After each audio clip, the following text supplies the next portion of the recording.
పాపం ఆయనే చెప్పుకున్నాడు. విన్నారుగా, ఈసారి నేను ముఖ్యమంత్రి కాకపోతే ఇక నాకు ఎలక్షన్ లేవన్నాడు. ఈసారి ముఖ్యమంత్రి కాకపోతే ఇక నేను అసెంబ్లీకి రానన్నాడు. అది ఖాయమైపోతుంది.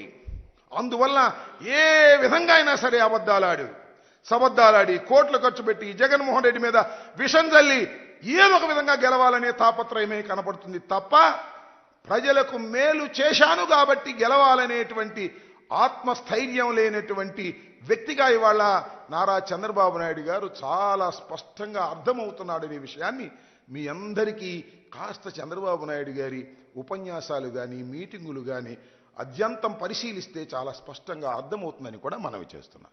ఎస్, ఇవాళ జగన్మోహన్ రెడ్డి గారు భీమిల్లో బహిరంగ సభ పెట్టారు. సిద్ధం అని పెట్టారు. మేము ఎన్నికలకు సిద్ధం, సర్వం సిద్ధం చేసుకున్నాం.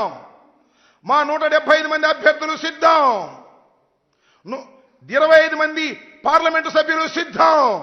మేము సిద్ధంగా ఉన్నాము, ప్రజలకు మేలు చేశాము, రాబోయే ఎన్నికలకు అడుగులు వేస్తున్నాము, మేము సిద్ధంగా ఉన్నాము అని చెబుతుంటే చంద్రబాబు నాయుడు గారు అంటున్నాడు సిద్ధం అని. చంద్రబాబు నాయుడు గారే కాదు, ఆయన ఎవరు, పవన్ కళ్యాణ్ గారు, ఆయన కూడా సిద్ధం అంటున్నాడు. దేనికయ్యా సిద్ధం మీరు? నాకు అర్థం కాలేదు. మీ ఇద్దరు కలిసి కూర్చుని మాట్లాడుకుని సీట్లే అనౌన్స్ చేయలేనటువంటి దౌర్భాగ్యమైన పరిస్థితిలో ఉన్నారో, డ్రామా ఆడుతున్నారో తెలియదు మీకు. పవన్ కళ్యాణ్ గారు ఎక్కడ నిలబడతాడో తెలియదు, అనౌన్స్ చేయరు. చంద్రబాబు నాయుడు గారు 1 నిలబడతాడో 2 నిలబడతాడో తెలియదు. వీళ్ళు సిద్ధం అంట. దేనికయ్యా మీరు సిద్ధం? ఒకదానికి మాత్రం మీరందరూ సిద్ధం. ఎన్నికలు అయిపోయిన తర్వాత తట్ట బొట్ట సర్దుకొని హైదరాబాదు నివాసానికి చేరడానికి అందరూ సిద్ధంగా ఉన్నారు. చంద్రబాబు నాయుడు గారు, పవన్ కళ్యాణ్ గారు, లోకేష్ గారు సిద్ధంగా ఉన్నారు. మూటా ముళ్ళ సర్దుకొని, ఎందుకంటే ఇల్లు కూడా లేనటువంటి రాజకీయవేత్తలు మీరు ఆంధ్రప్రదేశ్లో కాబట్టి లారీకి సరుకెత్తుకుని సర్దుకోవడానికి సిద్ధంగా ఉన్నటువంటి ముఖాలు మీవి అని ఈ సందర్భంగా నేను స్పష్టంగా చెప్పదలుచుకున్నా. నేను ఎక్కడో చూశా, ఏదో ట్విట్టర్లోనో దీనిలోనో మేము సిద్ధం అన్నాడు. ఎవరు? పవన్ కళ్యాణ్ గారు ఇలా బొంబేసి మేము దేనికేంటి సిద్ధం మీరు? చంద్రబాబు నాయుడిని లోకేష్ని భుజాన్ని వేసుకుని మోయటానికి సిద్ధమా? లేకపోతే ప్యాకేజ్ ఇస్తే ఎత్తుకుపోవడానికి సిద్ధమా? దేనికి సిద్ధం నువ్వు నాకు అడుగుతున్నా నేను. ఓ లోకేష్, ఓ పవన్ కళ్యాణ్ గారు, కొనిదెల పవన్ కళ్యాణ్ గారు, దేనికి మీరు సిద్ధం? చంద్రబాబుని భుజాన పెట్టుకుని మొయ్యడానికి సిద్ధమా? పోటీ చేయడానికి సిద్ధమా? ఈ రాష్ట్రంలో ముఖ్యమంత్రి కావడానికి సిద్ధమా?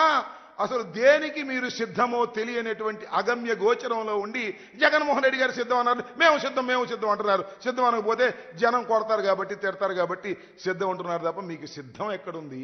పెద్ద అయోమయంలో ఉన్నారు. మళ్ళా మీరు ఓడిపోతామనే భయంతో ప్రయాణం చేస్తున్నటువంటి విషయం చాలా స్పష్టంగా అర్థమవుతుందని కూడా ఈ సందర్భంగా నేను మనవి చేస్తున్నా.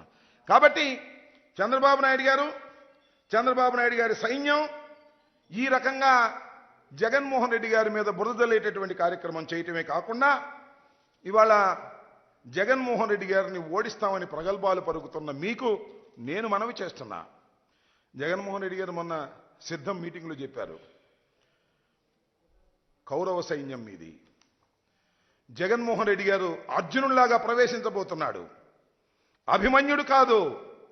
ఎంతమంది వచ్చినా, ఎంత సైన్యం వచ్చినా అంత సైన్యాన్ని జయించి పద్మవ్యూహాన్ని కూడా ఛేదించి మళ్ళా తిరిగి ఈ ఆంధ్రప్రదేశ్లో వైఎస్ఆర్ కాంగ్రెస్ పార్టీ జెండాని ఎగురవేయడానికి సిద్ధంగా ఉన్నటువంటి వ్యక్తి జగన్మోహన్ రెడ్డిని మనవి చేస్తున్నా.